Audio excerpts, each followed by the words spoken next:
Olá, olá! Bom dia, galerinha! Bom dia, pessoal aí, tá bom que acompanha no Facebook, no Instagram, no YouTube. Hoje eu quero estar trazendo aqui uma meditação aqui, coerente ao livro de Tiago, e eu aqui fazendo a minha leitura. A gente vai entrar aqui em uma conversa madura, perfeita e agradável, entendendo sobre esse livro aqui que é tão importante a gente estar lendo, para que a gente não caia nos incautos das pregações de loucos, né? Das pregações de pessoas que não são sábias em entender o mistério revelado dentro das escrituras, e acaba colocando as pessoas debaixo de jugo de servidão, do jugo da escravidão. Não tem como nós assimilar o livro de Tiago como uma pregação para o povo gentil, para o povo da graça de Deus. Não tem como a gente pegar uma lição do livro de Tiago e expor na vida da humanidade hoje, porque aí vamos fazer um grande atropelo na hermenêutica da palavra, do contexto histórico. E aí a gente vai colocar as pessoas debaixo do jugo da servidão, da escravidão, que é o que nós vemos essas pessoas trancadas dentro de uma igreja, achando que ali é casa de Deus, e não são. Igrejas são as vidas, e não tem lugar como casa de Deus, entende? E aí eu vejo uns pregadores que querem ensinar nas suas lives a graça de Deus, e às vezes querem aplicar as coisas do livro de Tiago, e aí acaba atropelando, acaba se perdendo na sua leitura e no seu entendimento. Vamos estar lendo aqui no primeiro capítulo de Tiago, para nós entender para quem que Tiago estava pregando na época do livro que estava lá no primeiro século. Vamos estar lendo? Tiago, servo de Deus e do Senhor Jesus Cristo, as 12 tribos que andam dispersas, o salve. Então, Tiago, ele pregava para as 12 tribos de Israel. Eles pregavam para o povo legalista. Eles pregavam para o povo da lei, para o povo judeu. Tiago nunca pregou a graça de Deus. Tiago, ele batia duramente com Paulo nos seus entendimentos. Por quê? Paulo pregava a graça de Deus, e Tiago, muitas das vezes, ele querendo achar que ele estava pregando o evangelho, não da graça, mas ele tinha dever e compromisso de pregar o evangelho de Cristo ressuscitado, mas empautado, basado com o livro da lei. Então Paulo, ele pregava para os judeus, porque os judeus, eles tinham que perseverar até o fim na lei. E quanto tempo estava de pé, tinha que ter um compromisso de zelar em cumprir a lei judaica. Porque se eles errassem, se eles falhassem na lei judaica, eles eram apresentados ao sumo sacerdote, e o sumo sacerdote, lendo o parágrafo da lei, e aonde aqueles irmãos erraram, eles tinham que ser cobrados devido ao parágrafo da lei que mandava punir eles. E aí eles eram cobrados dessa maneira. Mas nós não temos leis. O povo da graça de Deus, e ainda mais o povo que nasceu depois da cruz, não está pausado sob a lei de Moisés. Então a gente tem que estar lendo o texto todo, o livro de Tiago, e entendendo que a pregação de Tiago era para judeus. Entendeu? Aí eu vou estar lendo aqui um versículo que o irmão estava lendo.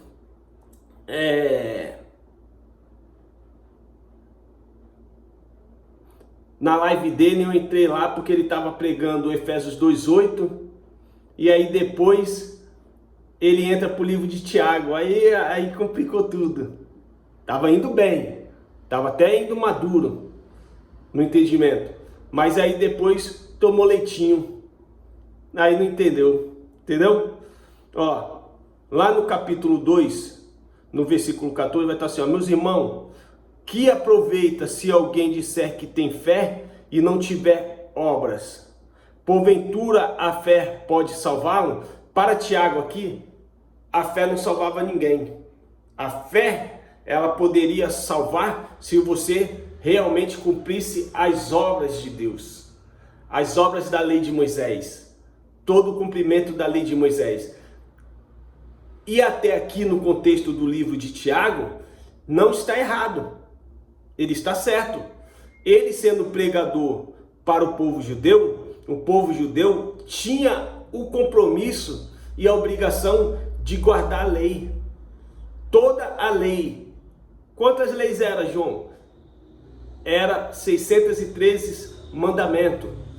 Tirar os 10 preceitos morais, que no tempo de Jesus pega esses 10 preceitos morais e também tira só 2 preceitos morais, e esse reinava para o século que Jesus estava vivendo. Adorarás o Senhor teu Deus acima de todas as coisas e amarás o seu próximo como a ti mesmo. Quem ama não condena ninguém, né, meu irmão?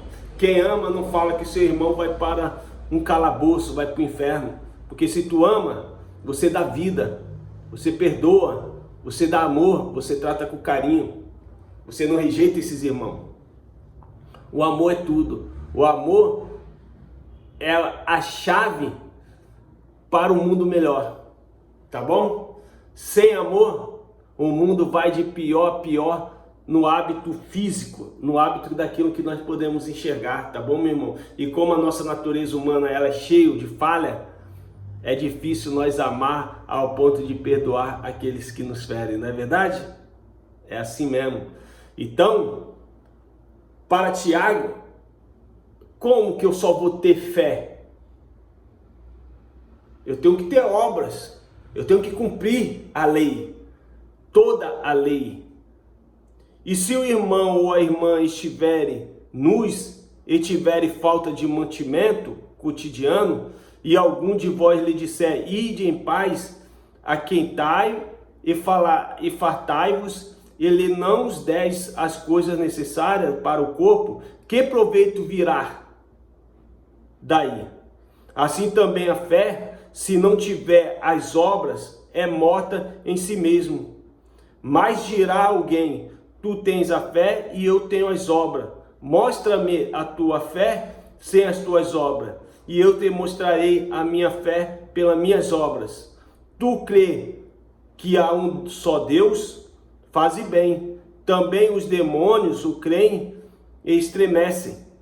Os demônios aqui eram os seres humanos, tá? As pessoas que não estavam na mesma linhagem de fé desses irmãos, tá bom? Mas, ó homem, queres tu saber que a fé sem as obras é morta? Porventura o nosso pai Abraão não foi justificado pelas obras? Quando ofereceu sobre o altar o seu filho Isaque, ele ofereceu o seu filho Isaque, Deus pediu Isaque, ele foi com fé acreditando, mas só que ele trouxe seu Isaque de volta, ele não crucificou Isaque, ele não deu Isaque, Deus testou a fé dele, mas a fé dele não teve obra nenhuma, porque ele não sacrificou o menino, entendeu? Deus alinhou a fé de Abraão. Bem vês que a fé cooperou com as suas obras, e que pelas obras a fé foi aperfeiçoada. Então aqui Tiago está pegando um assunto como se Abraão tivesse feito alguma obra, crucificado o menino, mas não tinha crucificado o menino. Ele trouxe o menino de volta, porque Deus quis saber a fé dele, e Deus já sabia que Abraão tinha fé, porque Deus conhece todas as coisas, tá, meu irmão? Lá no capítulo 1, a gente lendo e continuando, a gente vai lá para o versículo 10. Porque isso aqui é importante a gente estar lendo, tá bom? Porque qualquer que guardar toda a lei e tropeçar em um só ponto, tornou-se culpado de todos. Para Tiago, tinha-se que cumprir as 613 ordenanças. Não poderia cumprir só uma ordenança, ou 612 ordenanças e errar nenhuma, porque errando em uma, errava em todas, meus irmãos. E aonde que está aqui na palavra que o ser humano, que Deus aniquilou só as leis sacrificiais, meus irmãos? Não tem isso dentro da Bíblia. Ah, Deus aniquilou só as leis sacrificiais. Ele aboliu só a lei sacrificial. Não, Jesus em Cristo, Cristo na sua morte, ele aboliu a lei. Ele foi o fim da lei, o fim da velha aliança de Moisés. Do pacto de Moisés acabava em Cristo. O pacto de Moisés, ele acaba em Cristo, no hábito espiritual, quando Cristo vai para o madeiro.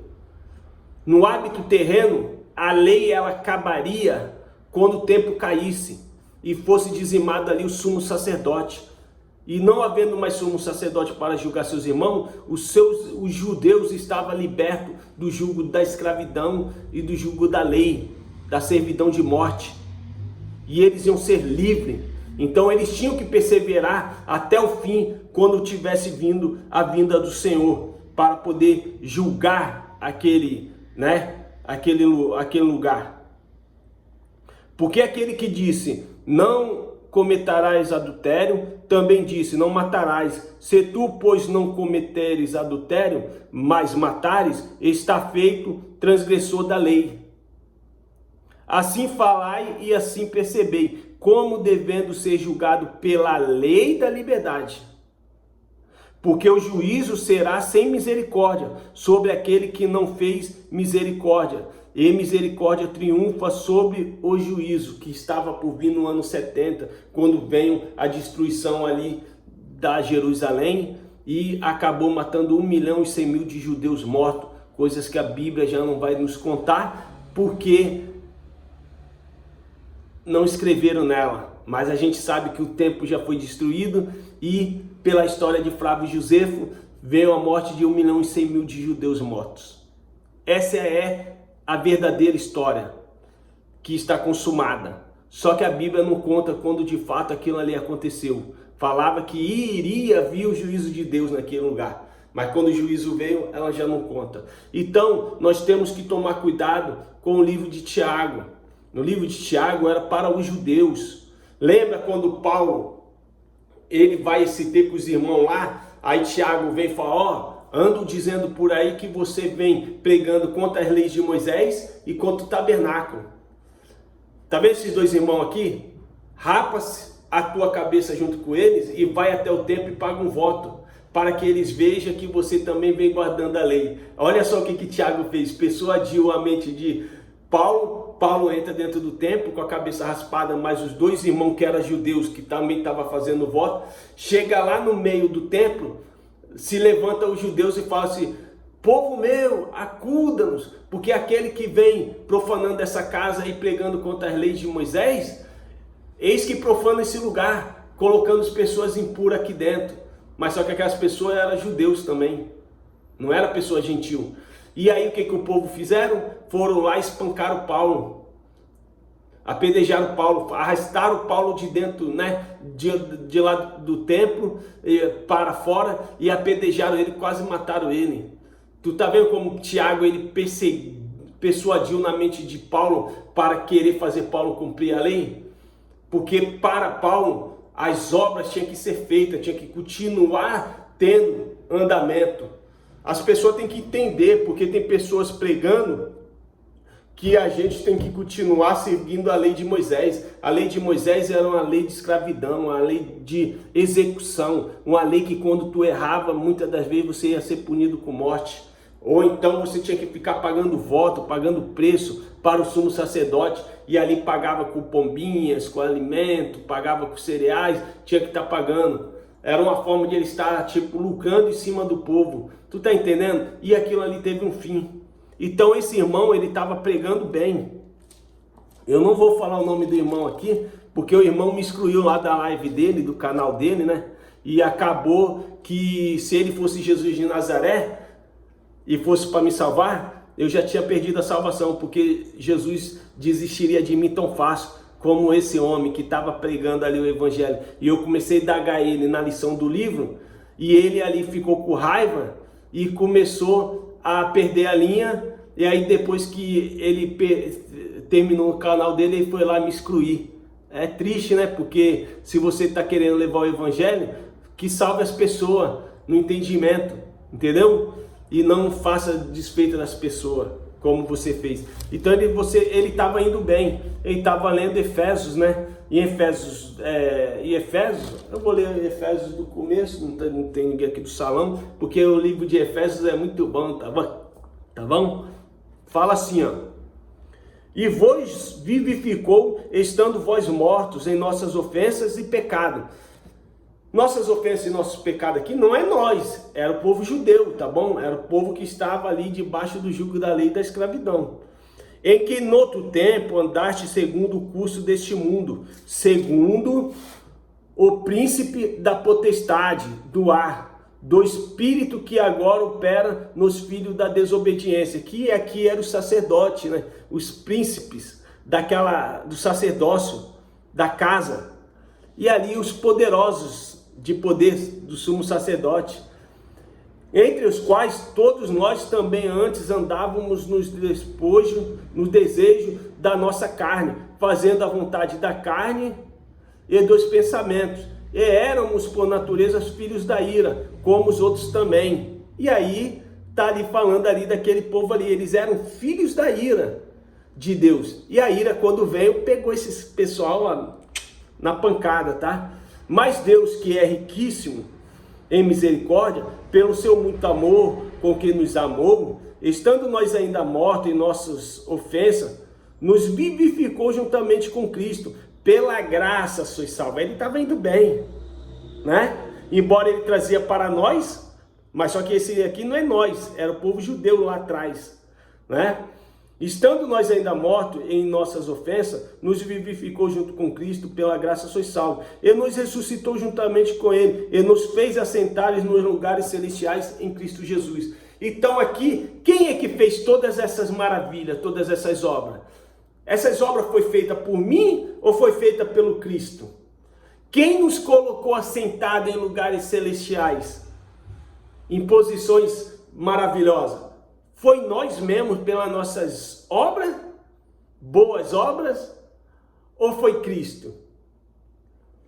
Para mostrar nos séculos vindouros, aí entra nós, séculos vindouros. Então aqui Paulo está no primeiro século, pregando para aqueles irmãos, aí chega uma hora que ele fala, ó, para mostrar nos séculos vindouros a abundância e a riqueza da sua graça, pela sua benignidade para conosco em Cristo Jesus. Por quê? Pela graça sois salvos, por meio da fé. E isso não vem de vós, é dom de Deus, gratuito de Deus. Não vem das obras, para que ninguém se glorie, porque somos feitura sua, criado em Cristo Jesus para as boas obras, que é as boas obras de Cristo, meu irmão. Entendeu? As quais Deus separou para que andássemos nela. Então, antigamente o povo ia pelas suas obras, e eles caindo, eles transgredindo a lei, eles voltavam e eles eram transgressores. Então eles nunca conseguiam chegar à perfeição. As obras da lei, ela era boa, a lei era boa, para quem agisse dela legitimamente. Mas como o povo acabava sempre tropeçando em uma lei, ele acaba errando em todas. E eles nunca conseguiam chegar a essa perfeição. Mas se um homem tem 613 leis, e ele segue severamente, obediente em todas as leis, e ele não erra nenhuma lei, como que nós podemos falar que esse cara era um transgressor? Não, a gente tem que falar, esse cara, ele é abençoado, ele é justificado pela lei, porque ele nunca foi transgressor da lei, então ele já é justificado nas obras da lei. Tu tá entendendo? Mas como a Bíblia vai nos mostrar que nunca o povo judeu conseguiu cumprir a lei, eles erravam e eles eram transgressores. Então Cristo teve que vir fazer uma boa obra pela sua carne, pela sua morte, pelos seus flagelos, pelaquela participação da dor, do sofrimento de Jesus, pelaquela obra que ele fez, aí nós somos dignos da salvação. Não é pela minha obra ou sua obra, foi pela obra que Cristo fez, as boas obras. E nós andamos diante dessas boas obras que Cristo fez sobre a nossa vida. Então, pela graça sois salvos por intermédio da fé, e isso não vem de vós, é um dom de Deus, gratuito de Deus, não vem de obra alguma para que ninguém se glorie, porque senão o povo vive se gloriando. Eu sou salvo porque eu parei de fumar. Eu sou salvo porque eu parei de cheirar cocaína. Eu sou salvo porque eu parei de fumar maconha. Eu sou salvo porque eu parei de me prostituir. Eu parei de adulterar. Eu sou salvo porque eu não bebo mais. Eu sou salvo porque eu trato bem as pessoas. Eu sou salvo porque eu respeito os mais velhos, respeito meu pai, respeito minha mãe. Eu sou salvo. Então eu sou salvo por mim, pelas minhas obras, pela minha atitude. E você vai ver que a gente está sempre entrando em debilidade. Quando um cara te desce a mão na cara, você desce a porrada nele. Quando passa a bunda de fora, você está olhando. Quando você vê um tórax bem cheio, bonitão, a mulherada olha. Quando vê um homem popozão, coxudo, também olha. Por quê? Porque é a natureza humana das pessoas. A natureza humana das pessoas, ela é falha, ela é errônea. Paulo fala, nossa carne luta constantemente contra o fruto do Espírito. A tua carne, ela não vai aceitar Cristo de jeito nenhum. É o que está na palavra. É impossível agradar a Deus com as obras da carne, meu irmão.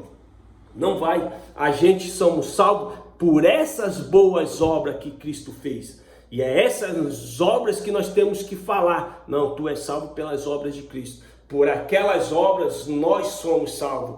Andamos por fé nessa obra. E essa fé, meu irmão, é uma fé dom. A fé dos religiosos, do evangélico, dos assembleanos, dos batistas, dos demais irmãos, está em fé com o que a instituição está passando como regra para vocês. A sua fé está pausada nas regras, mas a nossa fé ela não tem que estar pausada nas regras, porque nós não conseguimos cumprir e suprir as regras. Mas a nossa fé tem que estar pautada na fé dom de Cristo, pela graça dele que nós fomos salvos. Foi ele que nos reconciliou, foi ele que nos trouxe para perto, foi ele que nos comprou, foi ele que nos sarou, foi ele que nos perdoou, foi ele que tirou o pecado do mundo.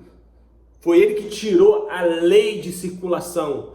Sem a lei não há pecado. Por que não há pecado? Porque não há mais transgressão da lei. Vamos estar lendo lá em Coríntios, segundo, porque o que acontece? Eu falei para o irmão, lê aí 2 de Coríntios capítulo 3, né? 2 de Coríntios capítulo 3.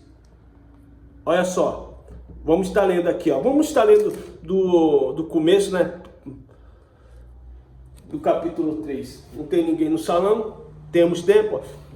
Porventura começamos outra vez a louvar-nos a nós mesmos? Ou necessitamos, como alguns, de carta de recomendações para vós, ou de recomendações de vós?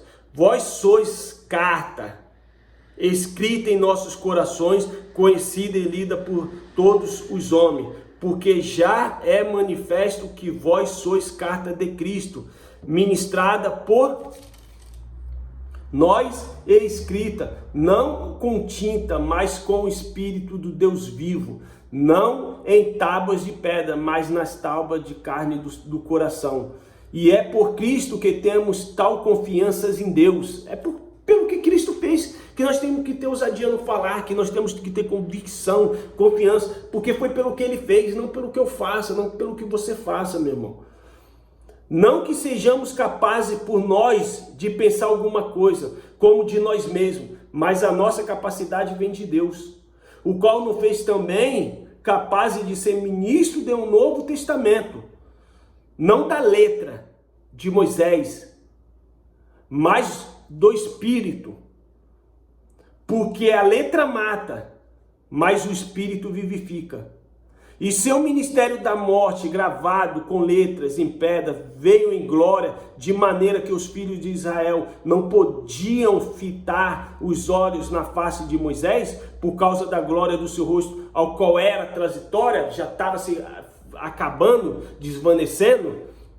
E Moisés teve que tapar o rosto para que eles não vissem que a glória de Deus já estava sumindo. Isso aqui estava fazendo uma alusão do tempo que do tempo que a lei estava sendo acabada, estava sendo extinta. Como não será de maior glória o ministério do Espírito? Porque se o ministério da condenação foi glorioso, muito mais excederá em glória o ministério da justiça. Porque também o que foi glorificado nesta parte não foi glorificado por causa desta excelente glória. Porque se o que é transitório foi para a glória, muito mais é a glória do que permanece para sempre.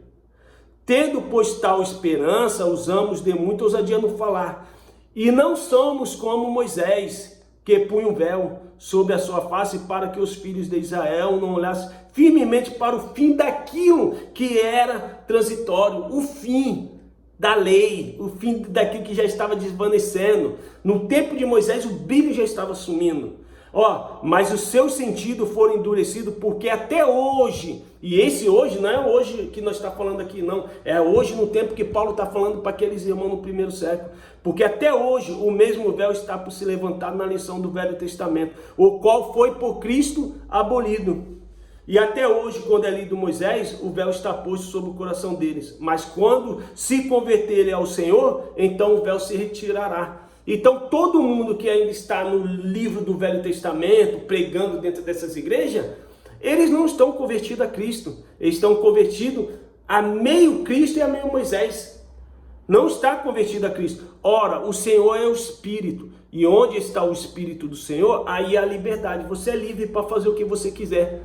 Cristo te salvou no teu espírito. Mas cuidado, o que tua natureza humana semear, isso mesmo é acolherá.